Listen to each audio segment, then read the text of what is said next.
कैसी चल रही पढ़ाई आपकी? तैयारी कैसी चल रही है? अच्छी चल रही है सर, पढ़ रहे हैं, बस अब रिवीजन ही है। अब क्या पढ़ना। दो हम्म। एक ही दिन रह गया कल का, बस बात। हम्म। हो सकता है कि आप लोग एग्ज़ाम थर्ड सेमेस्टर वाले हों। अच्छा सर। थर्ड सेमेस्टर का एग्ज़ाम हो सकता है कि हो, क्योंकि बीसी ने शायद आदेश कोई आया है बीसी सर का, तो ऐसा कुछ सर आभास लग थर्ड रहा है कि सेमेस्टर की हुए तो थे एग्जाम सर, हम लोग देने तो आए थे रिटर्न एग्जाम। वो तो सेकंड सेमेस्टर का दिए थे ना आप लोगों ने। थर्ड सेमेस्टर प्रमोट कर दिया है ना आप लोगों को। अच्छा सर, हम्म। 2 बार दिए थे, एक तो फर्स्ट दिए थे, सेकंड में बोल रहे थे प्रमोट कर दिया है। हम्म। तब जाके हम लोग बोला था कि थर्ड सेमेस्टर है ये। हमने सुना है कि आप लोगों को अभी थर्ड फर्स्ट सेमेस्टर के हुए थे पेपर आपके, सेकंड सेमेस्टर के। अच्छा सर। सेकंड सेमेस्टर के हुए थे।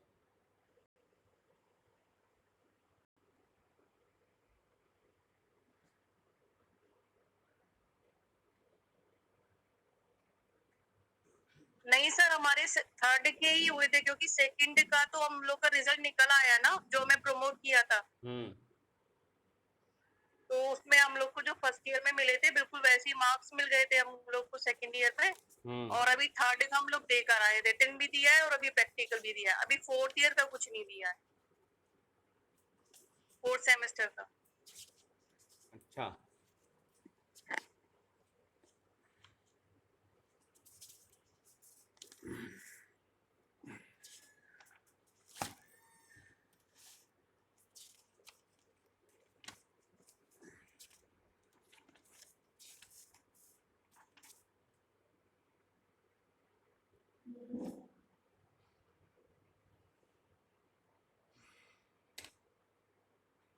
पोर्ट्रेट में आ जाते हैं। अभी क्या है, वाटर कलर का थोड़ा सा हम बताना चाहेंगे स्टार्टिंग से पहले। वाटर कलर में जब हम कोई पेंटिंग बनाते हैं तो आपको ज़्यादा कलर को मिक्स नहीं करना है। मुश्किल से आपको 2 या 3 कलर को ही मिक्स करना है। अगर आपने 3 कलर से ज़्यादा मैं मिक्स कर दिया और बनाने की कोशिश की, तो आपका जो वाटर कलर है वो उसकी जो क्वालिटी है वो ख़त्म हो जाएगी। यानी कि उसमें जो ब्राइटनेस होती है वो ख़त्म हो जाएगी, उसकी शाइनिंग है वो ख़त्म हो जाएगी। इसलिए वाटर कलर जब करें 2 या 3 कलर ही मिला के करें, उससे ज़्यादा कलर ना मिलाएं। उससे ज़्यादा कलर मिलाएंगे तो वाटर कलर का जो उसमें जो फ्रेशनेस है वो ख़त्म हो जाती है। तो कोशिश करें कम से कम रंगों को मिला के ही आप वाटर कलर करें। दूसरी चीज़, वाटर कलर जब आप करते हैं तो उसमें जो है बहुत थिक कलर लगाते हैं, बहुत मोटा कलर लगाते हैं। एकदम पानी जैसा ट्रांसपेरेंट कलर लगाया जाता है। पहला टोन जो होता है वो बिल्कुल लाइट होता है। दूसरा टोन जो आपको लगाना है उसी टोन के ऊपर जब लगाएंगे तो अपने आप वो थिक होता चला जाएगा। आप लोग क्या करते हैं कि पहले ही टोन में इतना थिक कलर लगा देते हैं, मोटा कलर लगा देते हैं वाटर कलर का, कि उसकी पारदर्शिता खत्म हो जाती है। तो हमें क्या करना है कि जब वाटर कलर करें तो एकदम बिल्कुल ट्रांसपेरेंट कलर पानी जैसा एकदम बिल्कुल होना चाहिए, पानी में अच्छे से मिक्स हो। और 2 या 3 कलर ही मिक्स करके लगाना है। अगर आपने चौथा कलर आपने उसमें मिक्स किया तो वो कलर गंदा हो जाएगा और उसकी पारदर्शिता खत्म हो जाएगी। यानी कि वो ट्रांसपेरेंट जो दिखता है कलर, वो फिर ट्रांसपेरेंट नहीं दिखाई देगा, वो फिर एकदम थिक दिखाई देगा जैसे पोस्टर कलर होता है, वैसा उसका इफेक्ट आ जाएगा। तो इसलिए जो है आपको वाटर कलर में क्या करना है कि टोन बाय टोन आपको लगाना है। उसमें मिक्सिंग नहीं करनी है, पैचेस पे काम करना है। पहले क्या, जैसे आप वंदना जी काम करते हो तो आपका जो काम करने का तरीका है वो मिक्सिंग का है, और आर्टिस्ट जो काम करता है वो पैचेस में काम करता है। तो कोशिश करें पैचेस में काम करने की। मिक्सिंग तो आपको आती है। मिक्सिंग जो है वो प्रीवियस के लिए ठीक है, यानी कि MFA फर्स्ट सेमेस्टर वालों के लिए वो कर सकते हैं, सेकंड सेमेस्टर वाले कर सकते हैं, और थर्ड और फोर्थ वालों को पैचेस में काम करना चाहिए। वही आर्टिस्टिक है, ना कि मिक्सिंग में। पैचेस में करेंगे तो उसमें वो भाव आएगा जो भाव फेस में दिखाई देता है। अब अगर आपने उसमें मिक्सिंग जी में किया है तो वो भाव नहीं आएगा, उतना अच्छा भाव नहीं आएगा मिक्सिंग में, यानी कि वो रियलिस्टिक कम लगेगा, वो लगेगा कि बनावटी है। तो हो सके तो पैचेस जो लगाएं, पैचेस पे ही काम करें और पैचेस पे ही निकालें। एक टोन लगाया, दूसरा टोन फिर उसके ऊपर लगाया, तीसरा टोन फिर उसके ऊपर लगाया, फाइनल टोन। अपने आप वो कलर में ब्राइटनेस आएगी और वो कलर शाइन करता रहेगा और फ्रेशनेस रहेगी आपकी पेंटिंग में, आपके पोर्ट्रेट में। कुछ भी आप बना रहे हो तो उसमें एक फ्रेशनेस रहेगी। तो ये है आपका वाटर कलर का काम। दूसरी चीज़, जैसा कि मैंने आपको बताया था, अगर आप कोई डार्क टोन का, यानी डार्क उसका जो स्किन है, अगर स्किन डार्क है तो उसमें पर्पल शेड से कलर का यूज़ करेंगे, पर्पल या ब्राउन। और अगर कोई फेयर रंग है तो उसमें आप पिंक, लाइट ब्राउन इनका यूज़ कर सकते हैं, या ऑरेंज इनका यूज़ कर सकते हैं। बाकी स्किन कलर का यूज़ कर सकते हैं। बाकी जो है, अगर कोई डार्क स्किन का है तो उसमें पर्पल और ब्राउन कलर का यूज़ करना है होगा आपको। तो उससे जो है उसके डार्कनेस समझ में आएगी, उसके स्किन की डार्कनेस समझ में आएगी। तो ये है आपका वाटर कलर का काम करने का तरीका। दूसरी चीज़, आपका पेपर कितना अच्छा है, वो आपकी पेपर अच्छा होगा तो आपका जो वाटर कलर जो आप जिस पे करते हैं वो आपका इफेक्ट अच्छा आएगा। वाटर कलर आपका उसमें तब अच्छा आएगा, अगर पेपर उतना अच्छा नहीं है तो वाटर कलर उतना अच्छा आएगा नहीं जितना अच्छा आना चाहिए। तो कोशिश करें पेपर लें, हैंडमेड या चित्रपट उनको लें, और नहीं तो आप नॉर्मल हैंडमेड पेपर भी ले सकते हैं। जीएसएम का जरूर ध्यान रखें, हो सके तो 250 जीएसएम का पेपर लें, क्योंकि वाटर कलर में पेपर बड़ा मोटा नहीं होगा, पतला होगा तो गल जाएगा, क्योंकि पानी की मात्रा ज़्यादा होती है। तो कोशिश करें जीएसएम, अच्छा जीएसएम का लें, 250 जीएसएम का या 300 जीएसएम का पेपर लें, उसके ऊपर काम करें। अगर आपने कम जीएसएम का पेपर लिया है तो पेपर फट सकता है। हाँ, अगर आपको सिंगल एक बहुत रफली काम करना है तो आप काउंटर शीट पे काम कर लें, या ऐसा कोई नॉर्मल पेपर, फोटोकॉपी पेपर में काम कर लें नॉर्मल में। पर हो सके तो काम करें मोटे पेपर पे, 250 जीएसएम, 300 जीएसएम। और 100% कॉटन में अगर काम करेंगे तो बहुत ही अच्छा इफेक्ट आएगा वाटर कलर का। चाहे लैंडस्केप करें, चाहे पोर्ट्रेट करें, कुछ भी काम करें, अगर आप वाटर कलर से करते हैं तो उसके लिए आपको पेपर बहुत मायने रखता है। तीसरी चीज़ में आ जाते हैं तुलिका ब्रश। वाटर कलर का ब्रश जो है, हो सके तो ओरिजिनल बाल का ब्रश मिल जाए तो सो गुड, सबसे अच्छा ओरिजिनल बाल का ब्रश होता है वाटर कलर के लिए। और नहीं तो अगर आजकल बहुत अच्छे अच्छे ब्रश आ रहे हैं, ब्रस्टो के आ रहे हैं, यानी कि उसका जो बाल है बहुत मुलायम है, सॉफ्ट है, तो उन ब्रश का यूज़ करें। फ्लैट ब्रश का ज़्यादा यूज़ ना करें।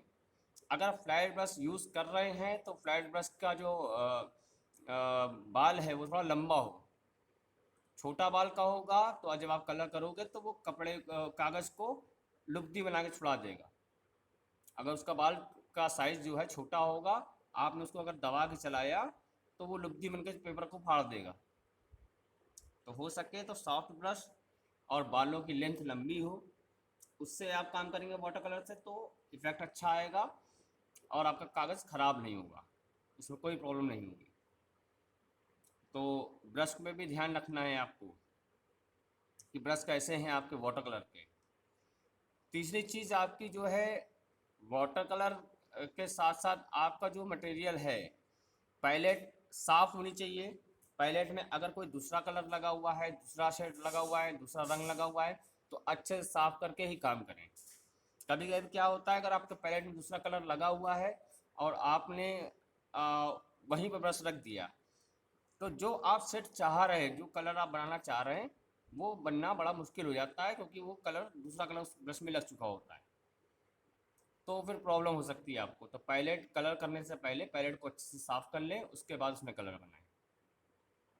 अब आते हैं पांचवी चीज़ पे। आपका पांचवा क्या चीज़ ध्यान रखना है, जो आपका पानी रखने का मग होता है। वाटर कलर के लिए आप ऐसे ही पानी रख लेते हो, किसी भी डिब्बे में रख लेते हो या किसी भी गिलास में रख लेते हो। तो उसमें क्या होता है कि उसमें भी प्रॉब्लम है। उसमें क्या है, कलर जो है आपका वो रुक जाता है। जब आप ब्रश धोते हो तो उसकी बाँट में कलर रुक जाएगा। आप उसमें ब्रश अगर धुलोगे और अचानक से ऐसे ऐसे निचोड़ा पानी उसका, तो कभी कभी उसमें से कलर लग जाता है। तो हो सके पानी रखने के लिए भी आप किसी कांच का अगर बाउल मिल जाए, या कांच का गिलास मिल जाए, या चीनी मिट्टी का गिलास मिल जाए, उस पर ही पानी रखें। उससे क्या होगा कि पानी उसमें रुकता नहीं है, वो नीचे कलर को बिल्कुल पानी में मिला देगा। तो ऊपर की तरफ कलर नहीं लगता। आपने अगर ब्रश को निचोड़ा भी उसके अंदर, तो उसमें कलर नहीं आएगा आपका। फिर जो आप काम कर रहे हो उसमें वो चीज़ें नहीं ऐड हो पाएंगी, जैसे उसमें कलर कभी लग के ब्रश में लग के आपकी पेंटिंग में आ जाता है। तो हो सके तो कांच का ही आपका बाउल रखना है, या कोई डिब्बा रखना है, या बॉटल रखनी है जिसका मुंह बड़ा हो, और उसमें पानी रख के उसमें ब्रश धोएं। चौथी चीज़ आ जाते हैं, छठी चीज़ आ जाते हैं आपका जो है क्लॉथ, रफ क्लॉथ, जिसमें आप कपड़े को ब्रश को पोंछते हैं। उसके लिए आप अच्छा कॉटन का कपड़ा ले सकते हैं जिसमें साफ़ सुथरा हो, उसमें आप ब्रश को पोंछें। और फिर उसके बाद आ जाते हैं नेक्स्ट, उसमें आपका जो है, जब आप वाटर कलर करते हैं तो जब तक वाटर कलर अच्छे से पहला टोन सूख ना जाए, तब तक आपको उसके ऊपर सेकंड टोन लगानी ही नहीं है। अगर आप लगा भी देते हो तो थोड़ा पैचेस में जब काम कर रहे हो, अगर पैचेस पे नहीं काम कर रहा है तब तो आप लगा सकते हो दूसरी टोन, तो वो मिक्स करना है मुझे। पर अगर आप पैचेस पे काम कर रहे हो तो एक टोन सूखने के बाद ही दूसरी टोन लगानी है, नहीं तो वो नीचे वाले कलर को गंदा कर देगा। गीले में आपने दूसरा टोन लगा दिया तो नीचे वाले कलर को गंदा कर देगा। तो हो सके पहला टोन सूख जाए उसके बाद दूसरा टोन लगाएं, और जब दूसरा टोन सूख जाए फिर उसका तीसरा टोन लगाएं। इस तरह करके ही काम करें। फिर आपको नेक्स्ट आ जाते हैं आपको सुखाने की टेक्निक। कभी कभी मौसम बड़ा ख़राब हो, जैसे इस टाइम मौसम क्या है कि अगर आप वाटर कलर करते हो तो सूखने में समय लगता है। तो उसके लिए आप ड्रायर रखें, आपके पास ड्रायर हो उससे आप काम करना कर सकते हैं। उसको सुखा के उसके ऊपर दूसरा काम कर सकते हैं, दूसरा टोन का कार्य कर सकते हैं। तो आपके पास ड्रायर घर पे हो तो इस मौसम में ड्रायर से काम कर सकते हैं। नहीं तो ऐसे गर्मियों दिनों में तो अच्छा जल्दी कलर सूख जाता है और जल्दी आपका काम हो जाता है। पर इन मौसम में क्या होता है, इसमें कलर लेट में सूखता है, इसमें काम जो है जल्दी नहीं हो पाता। इसके लिए आपको ड्रायर रखना ज़रूरी है। ठीक है, तो इन बातों को ध्यान रखना है वाटर कलर पे। साइज़ आपको पता ही है कि आपका साइज़ पोर्ट्रेट में क्या, पेपर का साइज़ क्या होना चाहिए पेपर का पोर्ट्रेट करने के लिए, और कलर स्केच के लिए क्या, कितना साइज़ होना चाहिए पेपर का। और स्केचिंग के लिए आप नॉर्मल कोई भी पेपर ले सकते हैं, A3 साइज़ पेपर या A4 साइज़ पेपर पे स्केचिंग कर सकते हैं। अब आते हैं फिर से स्केचिंग को लेके कि स्केचिंग में और क्या क्या हो सकता है। अभी क्या है कि कल मैं BFA MFA थर्ड सेमेस्टर वालों को मैंने कुछ स्केचिंग कुछ बताए थे कैसे कैसे स्केचिंग कर सकते हैं। तो आज मैं आपसे भी, आप लोगों को भी थोड़ा सा फिर स्केचिंग पर लेके आऊँगा।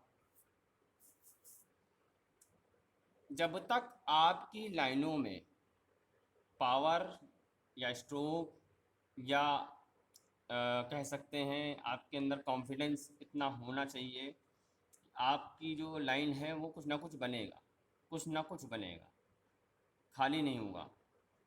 तो वो जब तक नहीं आ जाएगी तब तक आपके स्केचिंग आपकी उतनी अच्छी नहीं होगी, तब तक आप काम अच्छा नहीं कर पाओगे। स्केचिंग के लिए आपको ज़्यादा ज़्यादा स्केचिंग करनी है और अपने लाइन में फोर्स लाना है, स्ट्रोक होना चाहिए आपकी लाइनों में। जैसे कि अगर हमने आपसे बोल दिया कि दौड़ता हुआ कुत्ता बनाओ, ये डॉग बनाओ, तो आप रब धीमे धीमे काम करोगे। अगर वो स्ट्रोक में काम करेंगे तो उसमें स्पीड दिखाई देगी, जैसे कि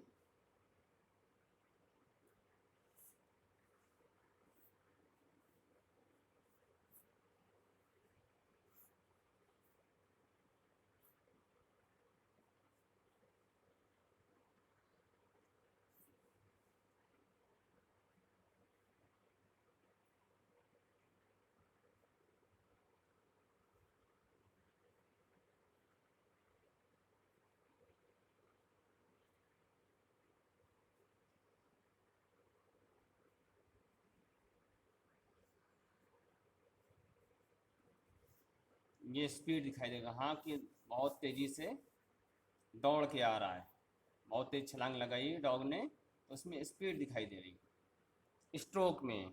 उसी तरीके से जैसे हॉर्स हुआ, घोड़ा हुआ।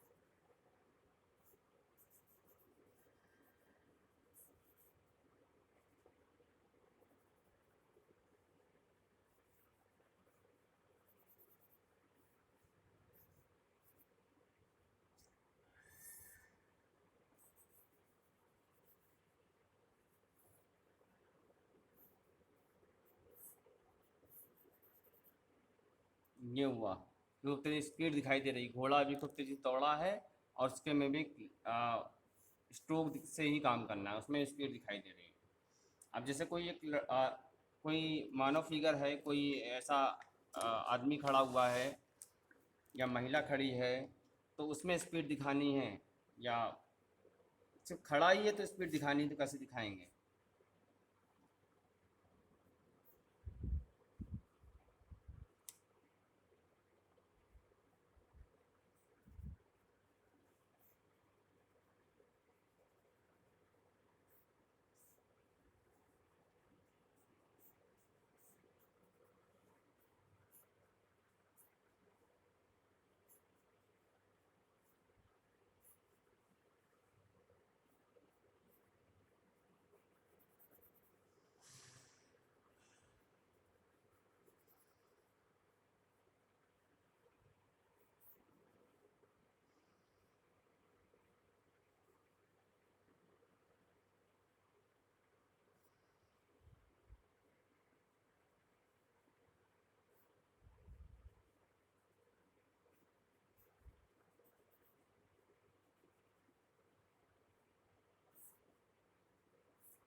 सिर्फ खड़े में ही हमने स्पीड दिखा दी, यहाँ खूब तेज़ी से हवा चल रही है, उसमें स्पीड दिखाई दे रहा है। और स्पीड कहाँ कहाँ से दिख रही है, आपको कुछ समझ में आ रहा होगा, जैसे इसके टाई से समझ में आ रहा है, हाँ इसकी टाई उड़ी है और स्पीड से आया है, इस टाई इसकी कुछ तेज़ी से उड़ गई है।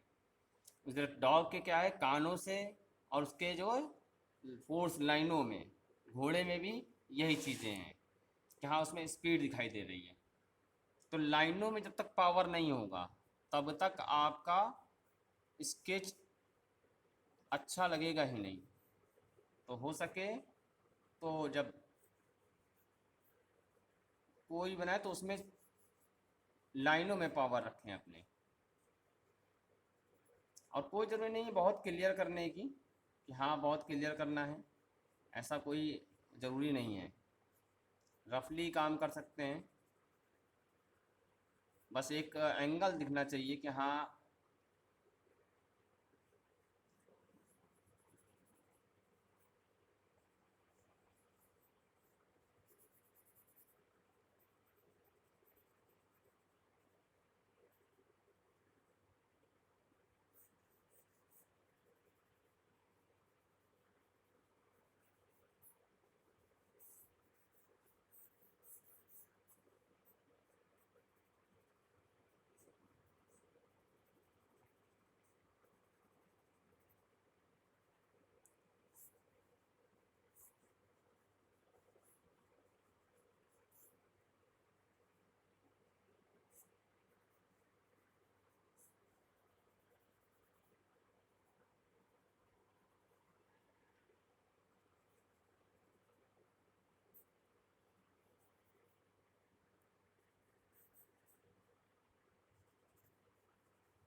ऐसे रफली स्केच बनाना है। सुधा जी दिखाई दे रहा है? जी सर। वंदना जी दिखाई दे रहा है आपको? जी सर दिखाई दे रहा है। कोई भी पोजीशन बनाने के लिए सबसे पहले आपको वही मैंने जो आपको बताया था कि पहले एक रफली आपको लाइनिंग खींच लेनी है जिस भी पोजीशन पे है।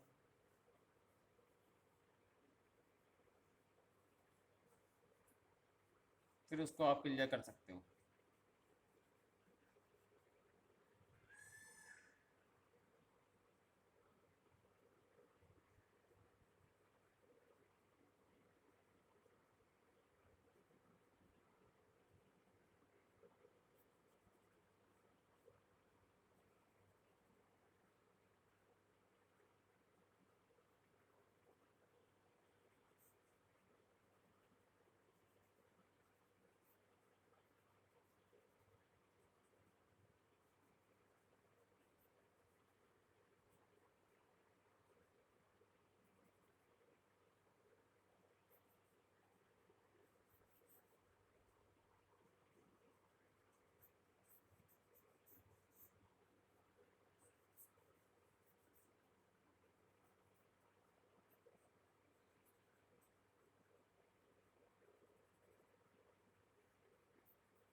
सर हम लोग के पेपर का कुछ पता चला कब तक होगा? क्या चीज़? पेपर? जी सर। पेपर आप लोगे? हम अभी आज तो कुछ ऐसा मुझे सुनने में आया है कि आप लोगों जो पिछले पेपर हैं जो यानी कि जिसमें प्रमोट किया गया है वो होंगे। प्रमोशन प्रमोट नहीं है उसमें किसी को किया जाएगा, वो एग्ज़ाम होंगे, ऐसा सुनने में आया है आज। बीसी ऑफिस से कुछ लोग आए थे, उन्होंने ऐसा कुछ बताया है। तो अभी क्लियर नहीं है, तो पहले वो एग्ज़ाम होंगे, उसके बाद आगे के एग्ज़ाम का प्रारूप बनेगा कि आप लोगों का फोर्थ सेमेस्टर कब होगा। वल्ला दी उसके तो नंबर मिल चुके थे ना, है ना? रिपोर्ट और कार्ड क्या आ गया? रिपोर्ट कार्ड भी बना? हाँ अगर रिपोर्ट कार्ड आ गया है तो फिर कोई दिक्कत ही नहीं है आप लोगों को। नंबर जी अगर सर, मिल चुका उसका तो हो चुका है बकायदे रिपोर्ट कार्ड। वही तो नंबर तो जो था, तो पेपर नहीं हुआ था जो हम लोगों ने आपसे कहा था कि सर ऐसे नंबर दिए गए। वो थर्ड सेमेस्टर का था कि सेकंड सेमेस्टर का था? सर वो फर्स्ट का नहीं हुआ था, सेकंड सेमेस्टर का था वो। सेकंड फर्स्ट तो सेमेस्टर का हम था, लोगों ने थर्ड दिए सेमेस्टर गए आपको थे, प्रमोट कर सेकंड दिया का गया है। उन्होंने नहीं हुआ था।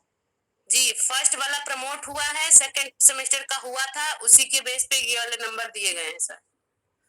अच्छा और थर्ड वाला तो हम लोगों ने दिया ही था। अच्छा, तो फिर आपका फर्स्ट नहीं हुआ था? जी नहीं।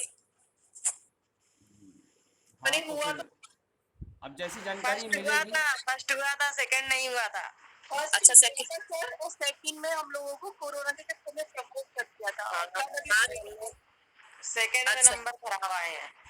हाँ। फिर अभी थर्ड दिया है हम लोगों ने, फोर्थ देना है। आप लोगों ने थर्ड सेमेस्टर का पेपर दिया है, सेकंड का नहीं दिया है और फर्स्ट का दिया है। आपने थर्ड और फर्स्ट का दिया है, सेकंड और फोर्थ सेकंड का नहीं दिया है। सेकंड आप लोगों को सर प्रमोट लेकिन किया उसकी गया। रिपोर्ट, सर उसके लेकिन रिजल्ट आ चुके हैं, उसके भी बन गए हैं सर। अच्छा, उसका उसमें सेकंड सेमेस्टर का बन गया रिजल्ट? जी सर। अच्छा हाँ, तो फिर आप लोगों वही का तो देख के इस बार नंबर दिए थे, फर्स्ट वाला देख के सेकंड में। शायद आप लोगों का ना हो उसमें। जी अब उसी तरीके से इसका लाइन हमने खींचा है, एक रफली स्केच बनाया, उसके बाद हमने इसको क्लियर किया है। उसी तरीके से आप कोई भी कोई साइड फेस है यानी कि डेढ़ चश्म बोल सकते हैं, डेढ़ चश्म भी आपको इस तरह बना सकते हैं। पहले आपने एक रफली स्केच बनाया,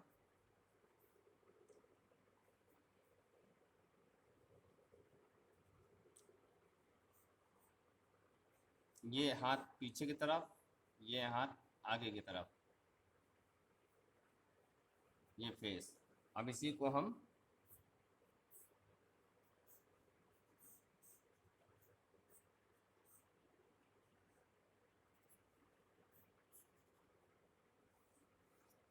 क्लियर करेंगे ऐसे ही।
ऐसे आपको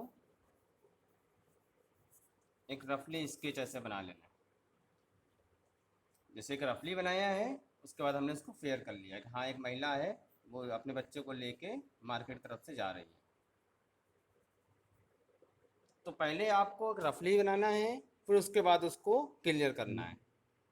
कहीं पर भी आप काम करो, कोई स्केचिंग करो, तो उसका एक रफली बना लो। पर हाँ, अगर आप रैपिड काम कर रहे हो, अगर तो उसमें तो समय नहीं मिलता है कि आप तुरंत ऐसा रफली बनाएं और उसके बाद ऐसा फिनिश करें। उसमें तो समय बहुत कम मिलता है। पर अभी आपको स्टार्टिंग में आपको ऐसे ही काम करना होगा, तब आपका स्केचिंग जब आपको अंदाज़ा हो जाएगा, आप बिना देखे ही ड्रॉ कर पाओगे। कोई भी स्केचिंग बिना देखे कर सकते हैं। और कभी कभी स्केचिंग में क्या होता है कि जब बहुत सारी जो स्केचिंग हैं वो कंपटीशन में एकेडमी का हुआ, कोई कंपटीशन हुआ, जैसे अभी नेशनल एग्जीबिशन हुई है, उसमें कई रेखांकन भी जो है सेलेक्ट हुए होंगे। तो जो रेखांकन होते हैं यानी स्केचिंग जो सेलेक्ट होती हैं, वो किस तरीके स्केचिंग सेलेक्ट होती हैं।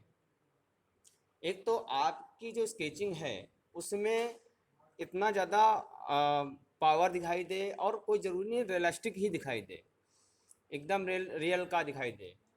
कुछ लोग फिगर को बड़ा तोड़ मरोड़ के पेश करते हैं, तोड़ मरोड़ के स्केचिंग करते हैं, तो वो भी आप कर सकते हो। जैसे कि मान लेते हैं ये आपको क्या है, ये क्या आपको प्रदर्शित कर रहा है? ये स्केचिंग क्या प्रदर्शित कर रही है, बताइए, कोई बता सकता है?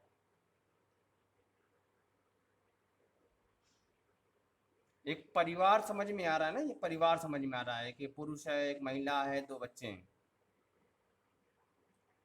तो इसी टाइप का कुछ आप क्रिएटिविटी के माध्यम से भी आप कुछ ना कुछ दिखा सकते हैं। जैसे कि मान लेते हैं हम पेड़ बनाते हैं, ज़्यादातर हमारी जो पेड़ बनाने की टेक्निक है वो ऐसे ऐसे करके हमने पेड़ को दिखा दिया,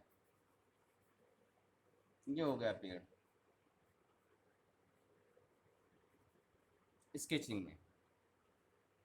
तो ये एक क्रिएटिव काम हो गया। अब जैसे कि कोई पोर्ट्रेट भी अगर आप देखोगे रेखांकन में, तो किसी व्यक्ति का पोर्ट्रेट है, रेखांकन में अगर हुआ, तो बहुत सारे लोग काम अजीब तरीके से पोर्ट्रेट पे काम करते हैं।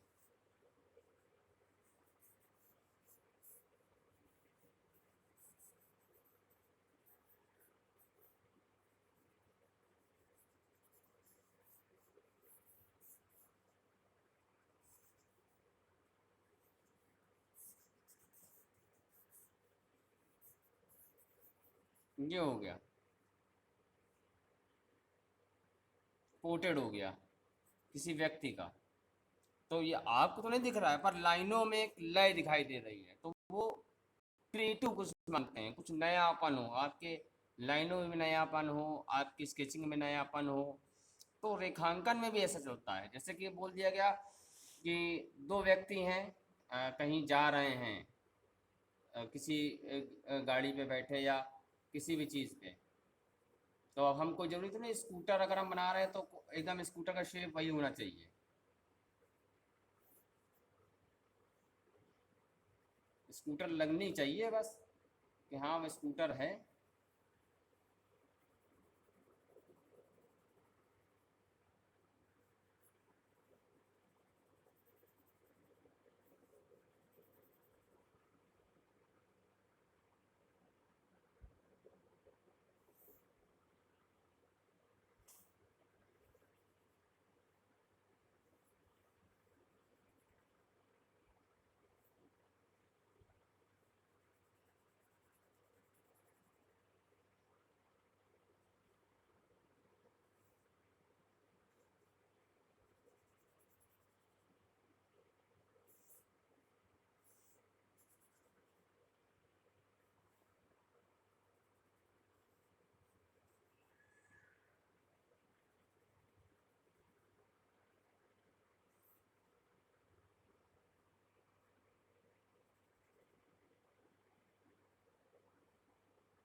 हो गया स्केचिंग आपकी,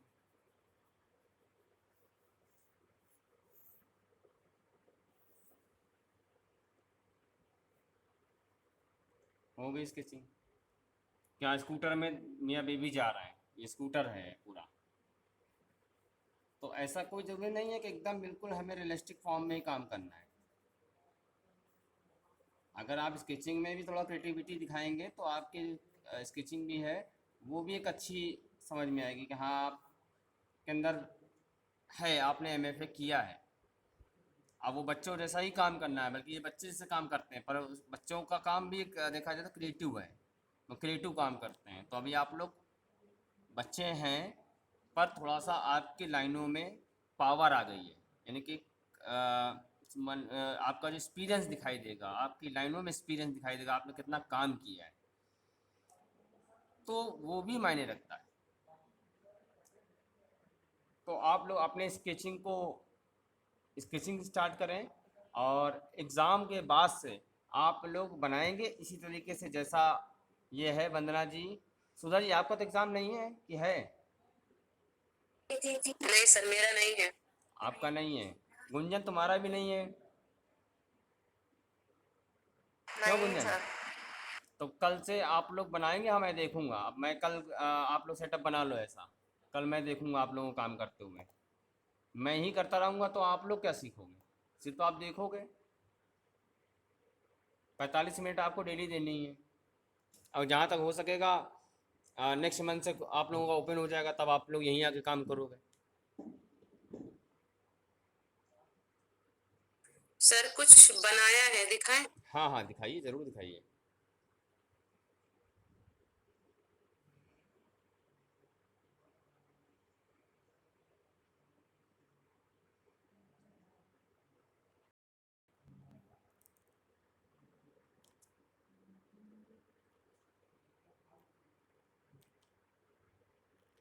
हम्म,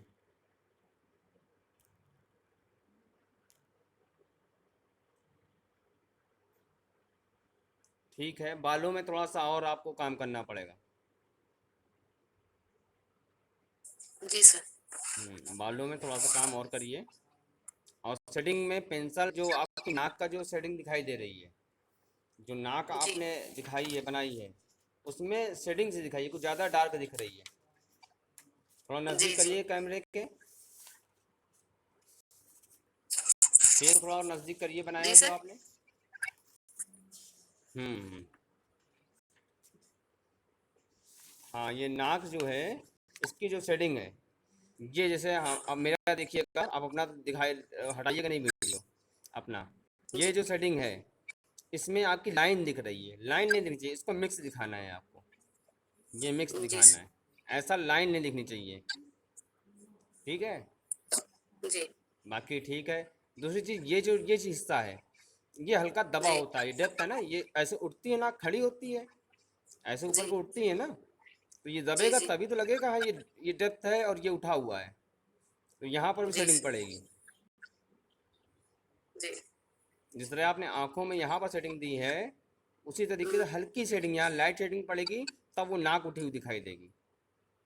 हम्म, बाकी ठीक है, अच्छा है। सर ये रैपिड स्केचिंग की थी कुछ। हम्म, ठीक है, कहीं से देख के बनाए हैं? जी सर, मैगजीन में वो मंदिर का सीन था। हम्म, ठीक है। हम्म, ये भी अच्छा है। पैरों को ज़रा सा ठीक से नहीं बनाया आपने, पैर इससे बहुत ज़्यादा घूम गए हैं। जी सर। थोड़ा पैरों को ठीक करिएगा।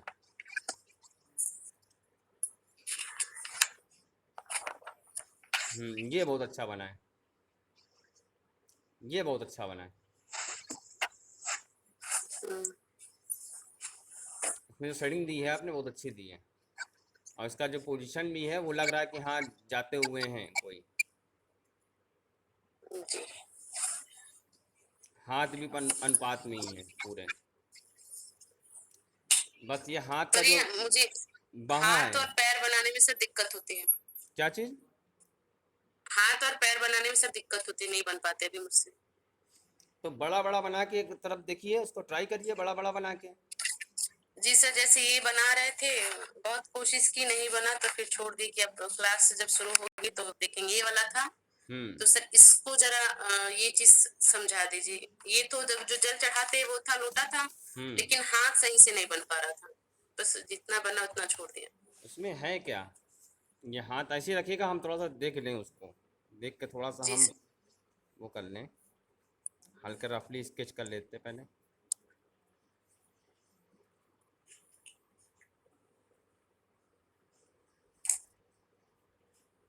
लेडीज का हाथ था कि पुरुष का हाथ सर था? Jeans jeans jeans.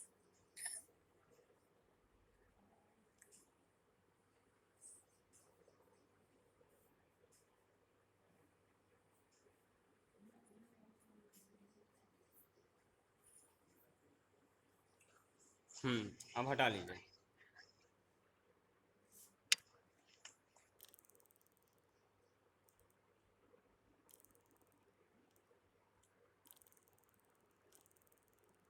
देखिए, जो हाथ आपने बनाए हैं लूटा लिया हुआ, उसको बनाने के लिए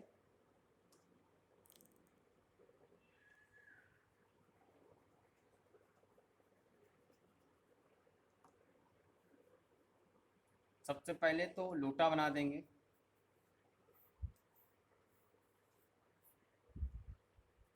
दूसरे पेज पे।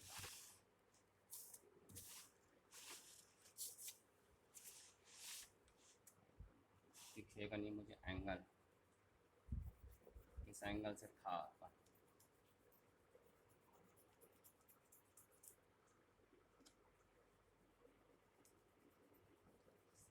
सबसे पहले हम लोटा बना देंगे, जो भी लोटा की फॉर्म थी।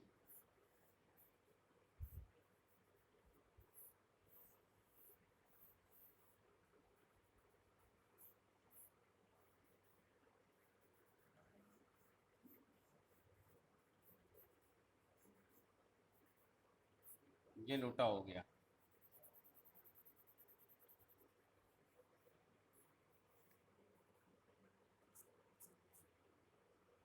अब हाथ,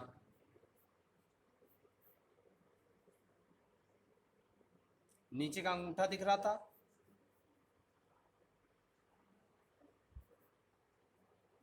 क्यों सुधा जी, नीचे का अंगूठा दिख रहा था? जी सर दिख रहा था थोड़ा सा, और ऊपर 3 उंगलियां थी।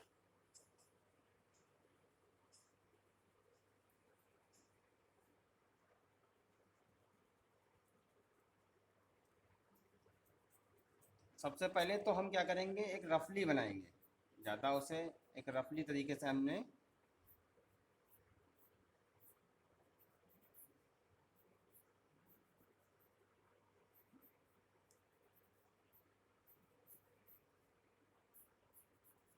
ये रफली फॉर्म हो गया, पकड़ दिखा दी हमने इसको, जी लोटे सर। को पकड़ा हुआ एक पकड़ दिखाई, दिखाई दे रहा है ना, क्लियर दिखाई दे रहा है। अब जी जी अब उंगलियों को शेप दे देंगे यहाँ पे।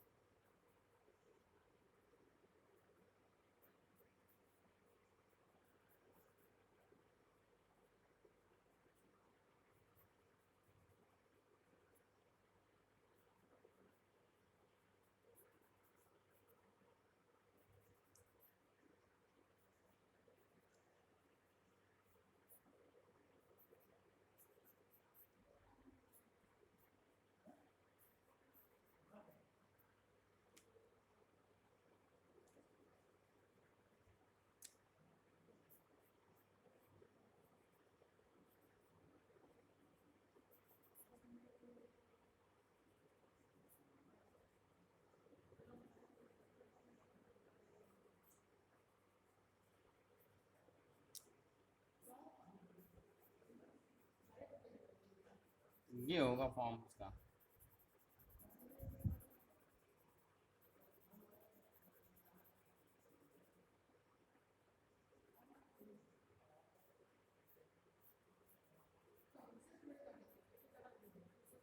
बल्कि हमने देखा नहीं, ये फॉर्म होना चाहिए, हाथ का ये एंगल होना चाहिए, जी सर। ये होना चाहिए, ये पानी गिरेगा,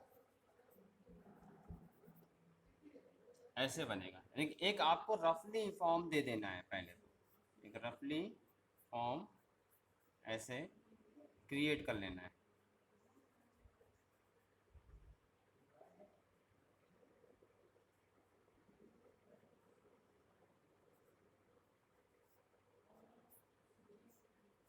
ऐसा ये रफली क्रिएट कर लेना है आपको। उसके बाद उसमें आप उसको क्लियर कर लीजिए, हाथों का जो है पकड़ क्लियर कर लेनी है, जो भी एंगल में आप हाथ बना रहे हैं, चाहे वो ये एंगल हो,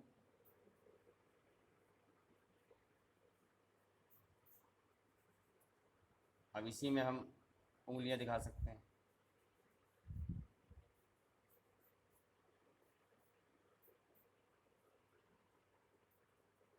चाहे वो ये एंगल हो,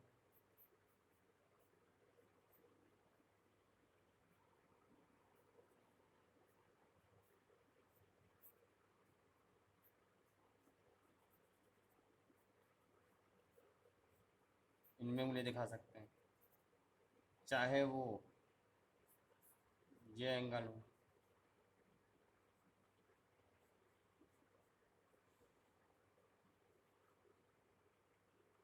इसमें उंगलियां दिखा सकते हैं।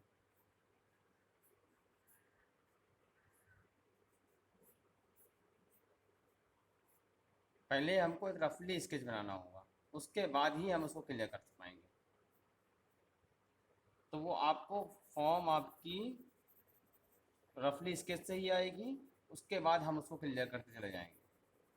इसीलिए बोलते हैं चाहे पोर्ट्रेट हो चाहे लाइन हो, कुछ भी आप काम कर रहे हो तो पहले उसका रफली बना लो, उसके बाद उसे जो है क्लियर कर दो। ठीक है, समझ में आ गया? जी सर। तो अब कल की जो क्लास होगी वो आप लोग सुधा जी आप और गुंजन जी आप मुझे आप दिखाएंगे, जैसे मैं लाइव करता हूँ बस आप लोग लाइव करेंगे, मैं देखूंगा। कोई भी पोर्ट्रेट या कुछ भी आप स्टार्ट करेंगे, स्केचिंग का चाहिए स्टार्ट करेंगे, एक पोर्ट्रेट स्टार्ट करेंगे, उसको बनाएंगे, मैं देखूंगा। ठीक है सुधा जी? जी सर। जी सर। तो आज की क्लास इतना ही